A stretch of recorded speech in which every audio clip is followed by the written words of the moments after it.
But first, it's New Year's Eve, which means fireworks, celebrations, and a message from the Prime Minister. I thought we'd get it out of the way early. Here he is. Happy New Year, Australia. I hope you've had a chance to relax and celebrate with loved ones and friends. For those who have worked through the break, from our Australian Defence Force to emergency service and health workers, to people in hospitality and retail, thank you for the sacrifices that you've made. We live in the greatest country in the world, and in the year ahead, with new determination and renewed optimism, we can build an even stronger Australia together. I wish you all a safe, happy and prosperous 2025. Is it me, or is it getting harder to know what's real and what's satire? The Prime Minister boasts that Australia is the greatest country in the world. Is that because of or in spite of the Albanese Government? That's a rhetorical question, obviously.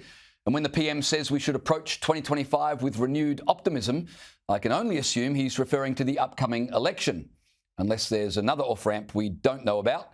As for his wishes for a prosperous 2025, well, I'm wishing for a Ferrari. We were promised a plan. Instead, we got the worst decline in living standards since the 1950s. Apparently, economies don't run on wishes. The government's own statistics reveal Australian living standards have fallen more than in any other OECD country, with the hit to households now worse than almost all comparable developed nations. And there's zero evidence to suggest any change of direction. Despite the hoo-ha around New Year's, there's nothing magical about the clock striking midnight.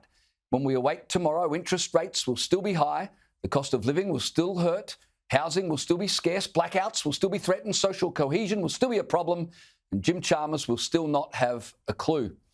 The PM took to Twitter to reflect on the year he'd had. He wrote, and I quote, "That's a wrap on 2024.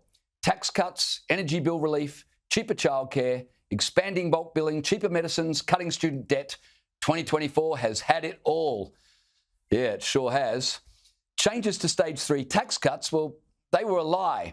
Energy bill relief was to cover for another lie, that power prices would go down, and who pays for energy bill relief? We do. If bulk billing has been expanded, it certainly hasn't been expanded where I live. You've got more chance of finding a house to rent than a doctor who bulk bills. Cheaper childcare, well, that's an inflationary budget item paid for by the taxpayer. And as for cutting student debt, well, we got to pay for that too.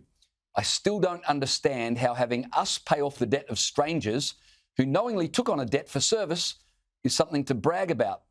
The entire list of 6 achievements, 6, doesn't amount to much more than increased government spending, which ensures inflation remains high, which keeps interest rates high, which affects cost of living, which is why the wish for a prosperous new year rings a little hollow from this PM. It's not all doom and gloom, though. The opposition leader, who we were told just a few years ago was unelectable, is increasingly sounding like he might be a Prime Minister.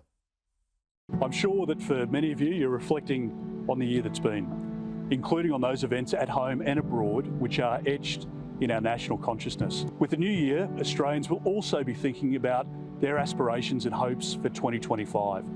And not just for yourselves and for your families, but for our nation too.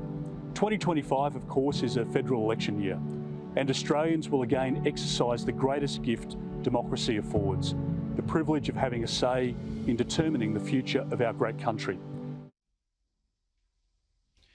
As Peter Dutton says, the new year will offer Australians a choice. Our future prosperity will depend less on wishes and much more on making the right choice when that time comes.